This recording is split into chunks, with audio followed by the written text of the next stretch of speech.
David, what are you seeing now that you guys are growing in such a large quantity here that you think is going to differentiate Florida from the rest of the country?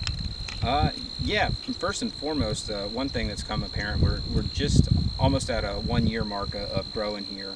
And through that, we've gotten multiple cycles. We've had 3 iterations of crops because of Florida's low seasonality and great temperature. So, one, it's just there's going to be a lot more innovation that comes out of Florida because we have more turns and more opportunities to go out and invent new things and demo new crops and new varietals. So, just the speed at which we can innovate is going to be faster because of nature, and you can't change that. And You see our genetics coming along faster here in Florida absolutely than the rest of the country. Absolutely, because you have a lot of good farmer collaboration. We have a lot of specialty crop farmers that have already worked in collaboration with large breeding programs with groups like U.S. Sugar and Birdsong Peanuts and Peace River Citrus, and so there's a lot of great agriculture already in the state that's already Right. doing innovative things in other crops. So they're going to take that same mindset and be able to apply it to more turns and more opportunities in the hemp market. And we're very excited about the future. We've already seen tremendous growth in the genetic selections just in under a year. That's and great. I think 3-4 years the exponential growth is going to be tremendous. So one of the other things I get asked a lot too is the specialty crop. I don't think the rest of the country understands what specialty farmers for specialty crops we have here.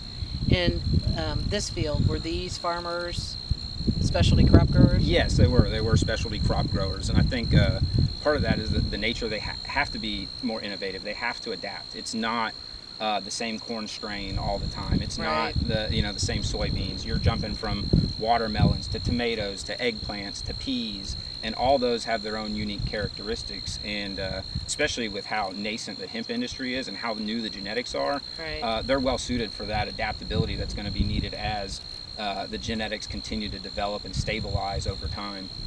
Great. Well, that's why the commissioner wanted to do it too, to give them another rotation, another crop, because we really do see this as an agriculture crop commodity. And that is a great thing, especially in rotation that you mentioned, is it does give specialty crop farmers in the state that are already competing against larger interests a cost advantage. It takes cover crops and other off-cycle rotations that usually aren't profitable but necessary and turns them into a revenue center. It's a great cost allocation for local farmers here. All right. So this plant, it looks beautiful. It's ready to harvest. Where did the genetics come from for this? So this is all in-house. So Greenpoint started out in Colorado, and we started our own breeding program. But all of us are Floridians, and we always had the intent to come and do it here. We had an agronomic thesis that this would be a superior production platform for the multiple cycles and the other things we just talked about. And we started breeding things for internodal spacing and the leaf to calyx ratio and things to mitigate humidity, rain, temperature, and other things that are going to be unique to Florida versus other growing environments in the U.S. And so we bred those and we've crossed those and produced our own seeds, and we've been fortunate to be demoing these different varietals with Florida State University as our pilot project over the last year. And we're very happy with the genetics and how they're performing and how we're seeing growth each generation. And you said you guys started these from seedlings. Yes. So we used a needle seeder at our nursery and seeded flats, and started them in a greenhouse, moved them into a shade house to harden them off, and then brought them out and transplanted them. And about how big were they when you transplanted them? They're about 8 to 12 inches, so about Okay. 6 weeks old, with a couple sets of leaves on them. Yeah. Nice Great. root mass, so you keep the shock down. And we've definitely seen better results with seed starts versus clones and other starting stock for farmers. I think it's just with Florida's light cycle and photosensitivity, that's the way to go. Right. And so density because I'm looking around the fields and you've experimented obviously with that. What have you found that's the best in these fields? So that gets into the unique nature of Florida, is it's all seasonal dependent because cannabis is a photoperiod plant. Right. So you're going to get different rates of growth different times a year. So sometimes, the winter months, we're going to advise going denser, upwards of 6,000 an acre. in winter months, and it's going to be effective, and you're going to get the yields you need to be profitable. And then when you have the longer day lengths in the summer, you're going to go less dense to mitigate some of the mold, mildew, and pest issues, because they're going to get bigger. You're going to get larger plants. We've had some in our fields that are over 10 foot tall that were May, Wow. April planting, that have just been tremendously hardy in the Florida sun. So you got to give those guys space in the summer. So one of the questions I get asked a lot is mold, mildew. Cannabis isn't going to grow in Florida because of that. So help me understand what your experience has been here. Yeah, I mean, any farmer is going to get mold and mildew anywhere in the U.S., and it's all about IPM and your pest management plan and what you're doing.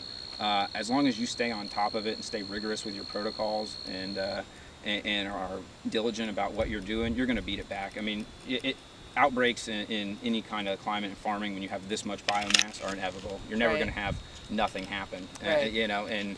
But as long as you're diligent with the IPM, you're going to be okay. Okay, good. Well, that's what I thought. Many things grow in Florida. I don't know why this plant can't grow here too. Yeah, absolutely. So, We've got a lot of great and farmers. Obviously, it's going to grow here. Yeah, it's growing We're here. going to have success. Yeah, it is growing here. We're having great success. Well, thank Wow. you, Director, for coming out. And Well, you're welcome. I seeing have what one we're more question for you. Yeah. So the testing on the total THC, as we adapted that total formula in Florida that mirrored the USDA, I got hundreds of calls, emails, hand wringing. Oh my gosh, every field's going to fail. It's going to be hot. It's going to have to be destroyed. What have you guys found? That's not true. It's operator error. If you go hot, you've left your crop in the field too long, or you've done something else, or you bought bad genetics. But as far as the environment forcing it to go hot, that's a fallacy. We do regular compliance testing each week once the plant starts to go into bloom. And the plant genetically has standard THC to CBD ratios genetically locked in. So you're going to have a compliant plant at some point in that production curve of the cannabinoids. So it's just monitoring it, being diligent, and making sure you understand where your crop's going so that you don't miss the window. So we're not looking at 50% hot fields? No. Okay. No. Good. It's if you let it go too long, but you just got to be on top of it. It's like any other crop. It's farmer life. You got to be up early, out late. You got to walk the rows. You got to know what you're doing, and you got to test it and know what's out there. And then you're going to get beautiful plants like this. Yeah, absolutely. Nice. Well, thanks. This has been nice. Thank you.